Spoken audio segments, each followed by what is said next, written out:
पृष्ठ तनाव आपको बताया जा रहा था। पृष्ठ तनाव का जो बेसिक कॉन्सेप्ट है वो बताया गया था। उम्मीद है आप समझ भी गए होंगे। पृष्ठ तनाव क्या होता है, उसका रीजन क्या है, ठीक है, उपयोग जो है क्या उसके हैं, अभी और भी हैं उसमें, है ना। एग्जाम्पल आपको उसके दिए जाएंगे। तो एक दो क्वेश्चन जो है किसी ने कमेंट किया हुआ है, मैं उसको बता देता हूं पहले आपको, ठीक है। जैसे द्रवों के प्रवाह वाले टॉपिक पर है, आप लोग लगाते नहीं, बड़ी मुश्किल से किसी ने, प्रिया मौर्य ने कमेंट किया हुआ है, एक दो क्वेश्चन लिख के भेजा है। तो आप लगाइए क्वेश्चन को, लगाएंगे तो समस्या उत्पन्न होगी और नहीं लगाएंगे तो समस्या उत्पन्न नहीं होगी, है ना। More study more confusion, less study less confusion and no study no confusion. तो ज्यादा आप पढ़ेंगे तो ज्यादा कंफ्यूजन मिलेगा, नहीं कंफ्यूजन आपको मिल रहा है इसका मतलब आप पढ़ नहीं रहे हैं।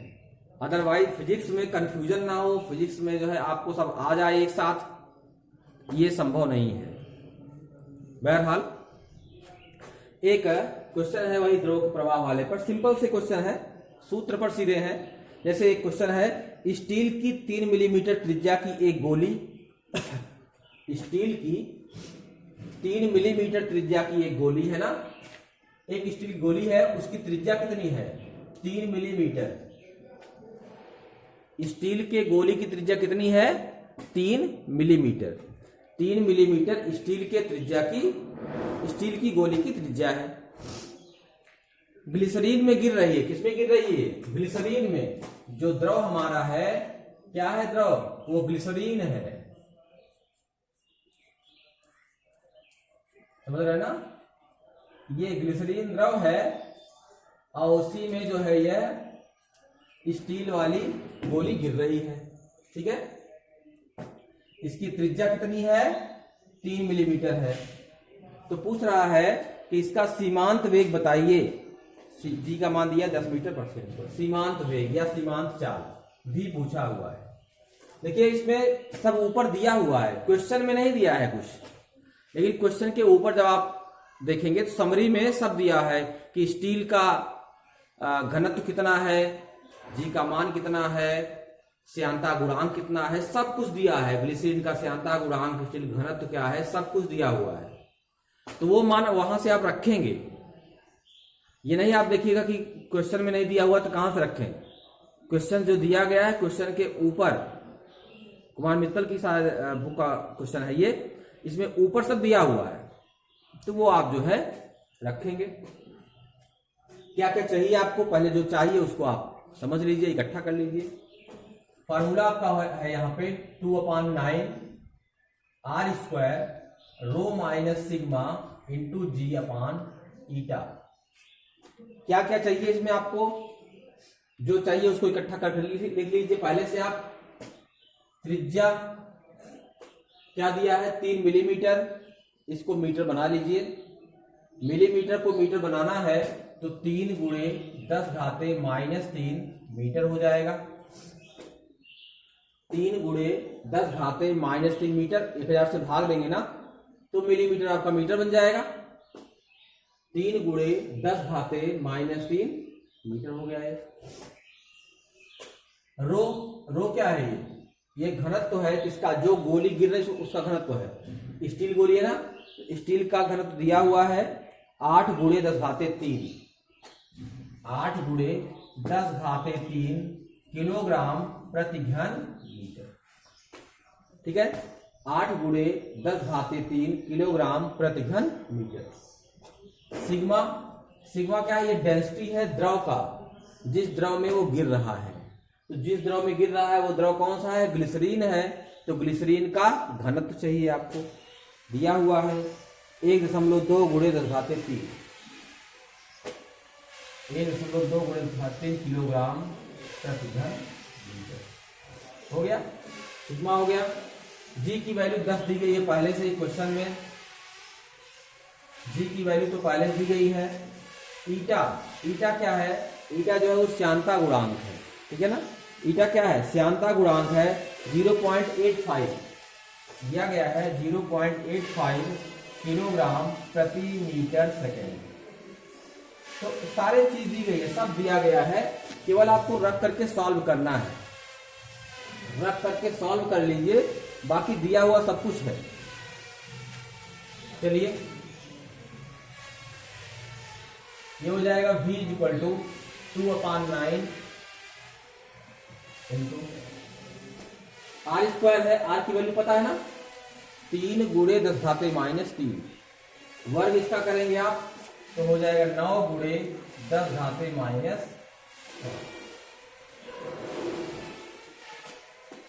ये हो गया, ब्रैकेट में रो माइनस सिग्मा, रो की वैल्यू है इतनी, सिग्मा की वैल्यू इतनी है, तो हो जाएगा 8 इंटू 10⁻³ माइनस 1.2 इंटू 10⁻³ इतना हो गया, इंटू जी का मान हो गया 10 ईटा, ईटा की वैल्यू हो गई 0.85, ईटा की वैल्यू क्या हो गई 0.85, ठीक है।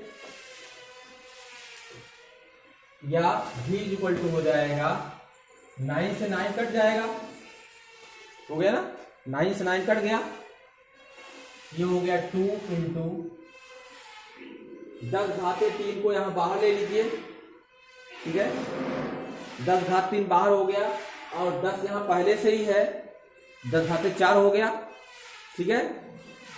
8 माइनस 1.2 बचेगा यहाँ, 8 में से 1.2 आप घटाएंगे तो क्या बचेगा 6.8 इंटू 10⁻⁴, 10⁻³ निकलेगा ना, और 10⁻⁴ हो गया, 10⁻⁻ यहाँ पे यही है, 10⁻⁻ लगा दीजिए, माइनस को कर देंगे अभी इसको, बटे 0.85 ये हो गया, देख लीजिए, या यही हो जाएगा, 2 से गुणा करेंगे, 2 8 16, 2 6 12 1 13, 13.6 हो गया, या इतना हो गया ना, इंटू 10⁻⁻²,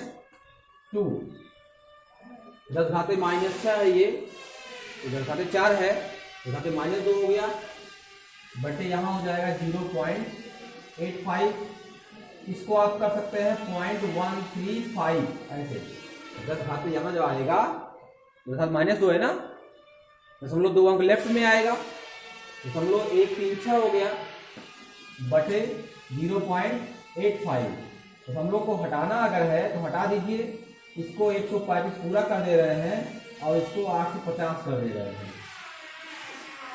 डिवाइड कर लेंगे आप, डिवाइड करने में कोई दिक्कत नहीं है, आ जाएगा कितना आएगा, ये भाग देंगे यहाँ पे 0.16 आएगा मीटर प्रति सेकंड सीमांत वेग, या इसको आप जब 100 से गुणा करेंगे तो आ जाएगा ये 16 सेंटीमीटर प्रति सेकंड, ठीक है, 16 सेंटीमीटर प्रति सेकंड, यही सीमांत वेग का मान हो गया, ठीक है।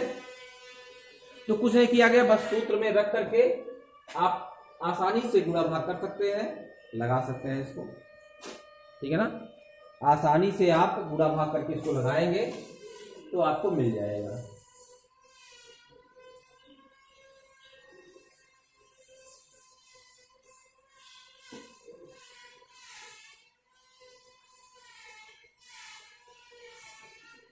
ठीक है ना,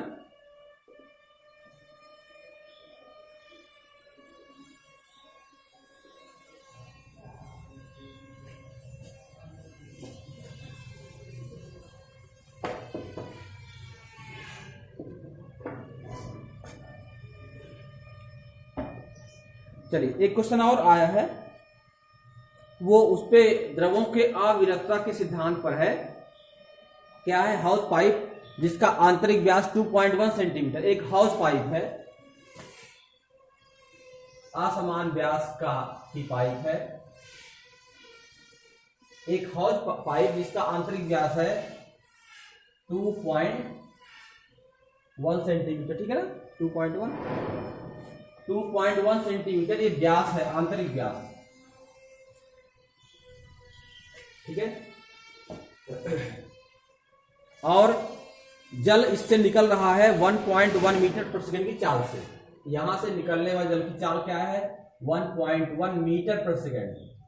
ये सेंटीमीटर दिया हुआ है और ये निकल किसमें रहा है, मीटर प्रति सेकेंड। ठीक है, एक हाउस पाइप है जिसका आंतरिक व्यास है 2.1 सेंटीमीटर और यहां से जो द्रव निकल रहा है उसका वेग है 1.1 मीटर प्रति सेकेंड। ठीक है, कह रहा है कि प्रवाहित हो रहा द्रव, नोजल का व्यास क्या होना चाहिए जिससे द्रव 4 मीटर पर सेकेंड के वेग से प्रवाहित हो। द्रव ऐसे प्रवाहित होते हुए आएगा यहां से, यहां जो है नोजल लगा हुआ है और पतला है ये, ठीक है ना।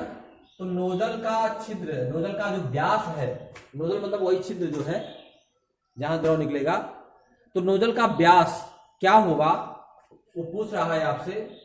नोजल का व्यास पूछ रहा है जिससे कि द्रव किस वेग से निकल रहा है, 4 मीटर प्रति सेकंड के वेग से निकल रहा है। द्रव का वेग ज्यादा हो गया, मतलब नोजल जो छिद्र हमारा है उसका व्यास कम होगा, तो कितना होगा वो बताना आपको। ठीक है, बता सकते हैं आसानी से। आपको पता है द्रवों के अविरतता के सिद्धांत के अनुसार अगर कोई असंपीड्य और अश्यान द्रव किसी असमान परिच्छेद की नली में धारा रेखी प्रवाह में प्रवाहित होता है तो नली के प्रत्येक बिंदु पर, ठीक है, उसके अनुप्रस्थ काट के क्षेत्रफल और द्रव के वेग का गुणनफल नियतांक होता है। तो क्या हो जाएगा, A1 गुणे V1 बराबर हो जाएगा A2 गुणे V2।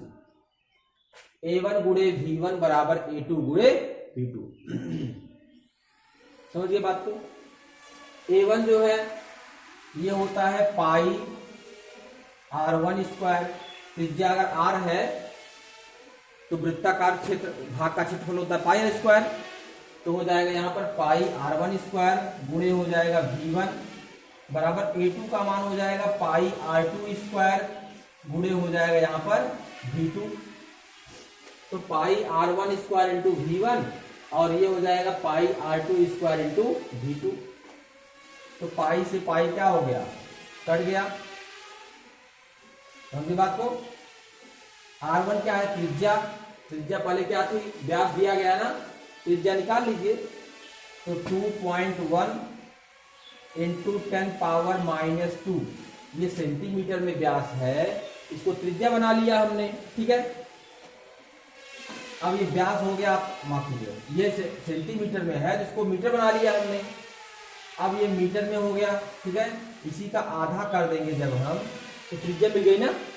व्यास कहाँ त्रिज्या होती है, ये हो गया आपका, इसका वर्ग हो गया। ठीक है, व्यास हमारा 2.1 है सेंटीमीटर में, तो मीटर में हो जाएगा 2.1 इंटू 10 पावर -2। इसका आधा कर देंगे, त्रिज्या आ जाएगी, त्रिज्या का वर्ग हो गया ये, गुणे V1, V1 मतलब वेग, वेग क्या है 1.1 मीटर पर सेकेंड बराबर R2, R2 का मतलब हो गया, निकालना ही है, R2 ऐसे रखते हैं R2 स्क्वायर, ठीक है, इंटू V2 का मान क्या है 4 मीटर पर सेकेंड। सही है, R2 क्या पाई तो घटी क्या है। ठीक है, समझ गए आप, कोई समस्या। चलिए, तो हो जाएगा ये 2.1 का वर्ग कितना हो जाएगा 4.41। 2.1 पर क्या होगा, 21 का वर्ग 144 होता है, 440 होता है ना। 4.41 इंटू 10 पावर -4, देख रहे हैं इसको, बटे 2 का वर्ग क्या हो जाएगा 4, गुणे 1.1 हो गया है बराबर R2 स्क्वायर, और ये 4 आ गया नीचे, 4 यहां आ गया। देखो सही इतना है, कोई दिक्कत, सही है इतना। चलिए, अब क्या होगा, वर्गमूल निकाल लीजिए इसका।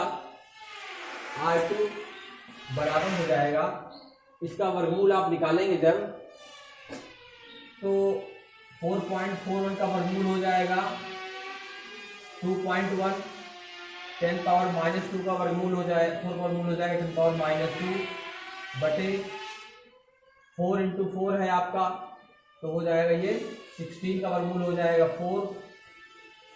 अब यहाँ बचा 1.1, इसका वर्गमूल क्या होगा 1.1 वर्गमूल क्या हो जाएगा निकालेंगे आप तो 1.05 के आसपास होना चाहिए। 1.05, इसका आंसर आ रहा है 1.1 सेंटीमीटर। क्या रहा है? 1.1 सेंटीमीटर इसका आंसर आ रहा है। तो 1.1 सेंटीमीटर तो आंसर आएगा ही। 1.1 वर्गमूल आप निकालेंगे, देखिए मैं निकाल दे रहा हूँ, लगभग में आएगा 1.1 है 0, ऐसे बढ़ा चले जाइए इसको, ठीक है। एक 2 अंक ले लीजिए, 1 हो गया, यहाँ पे 10 हो गया, ठीक है,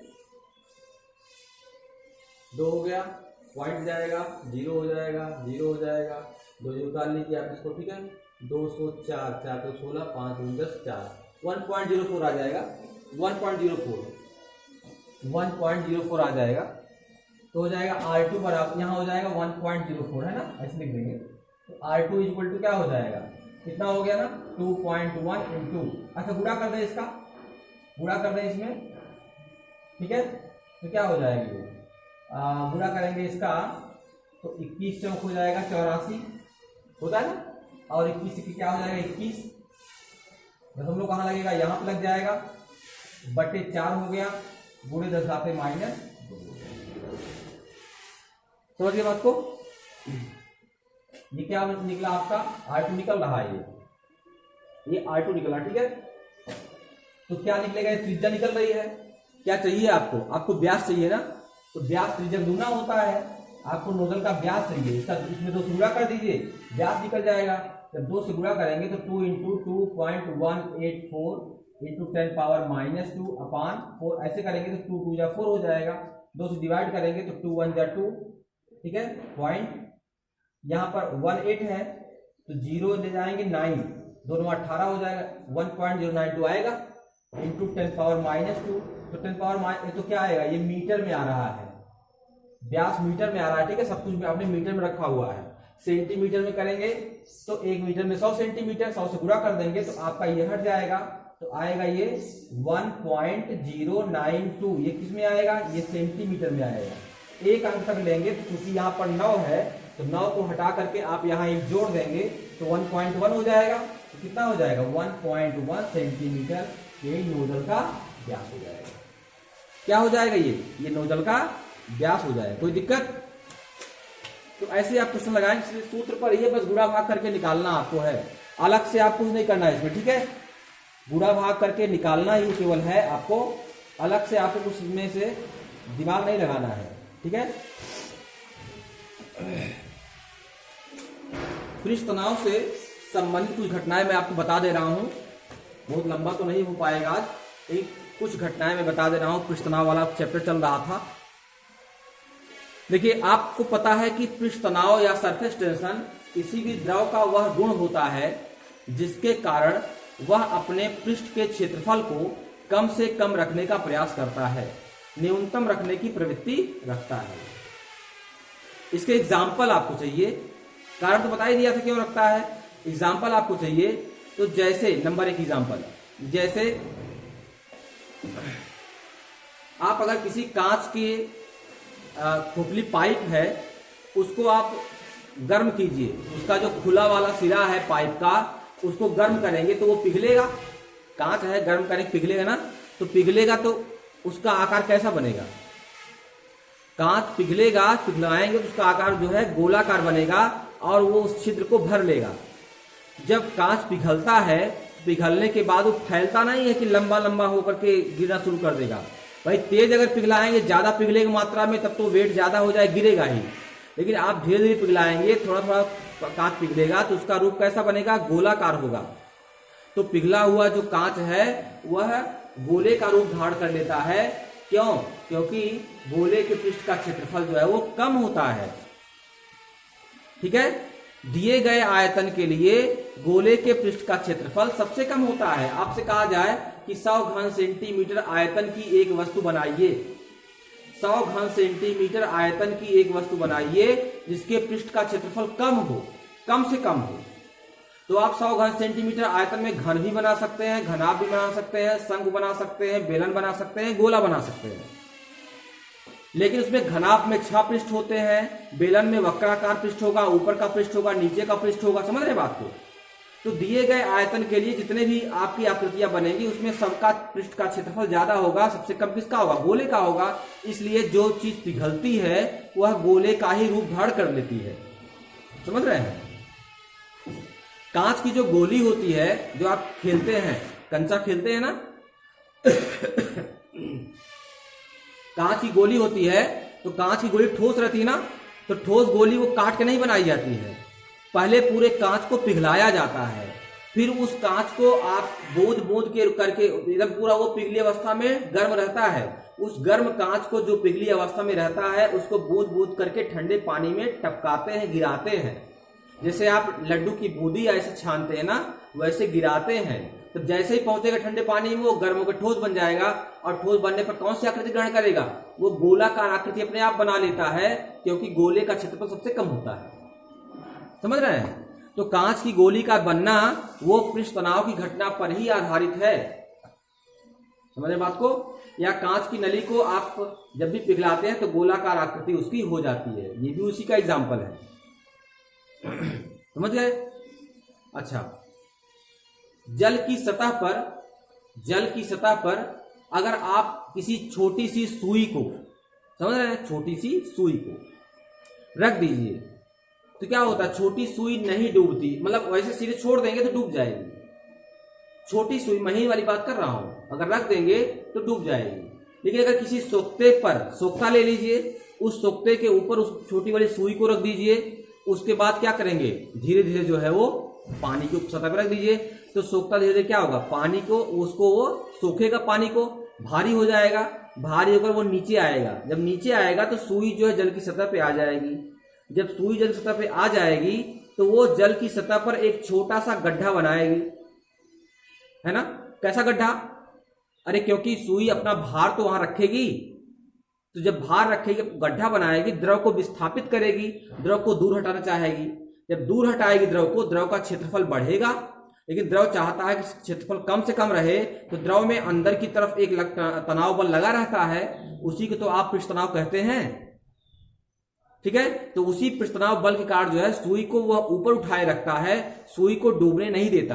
तो छोटी सुई अगर द्रव की सतह पर रखी जाती है तो वो डूबने से बच जाती है। सीधे गिराएंगे डूब जाएगी भार के नाते, लेकिन अगर सोखते पर रखकर आप करेंगे तो महीन सुई नहीं डूबेगी। क्यों? पृष्ठ तनाव के कारण नहीं डूबती है। गर्म सूप या गर्म चाय अच्छे आपको लगते हैं, आपको स्वादिष्ट लगते हैं, क्योंकि वो आपके जीव कलिकाओं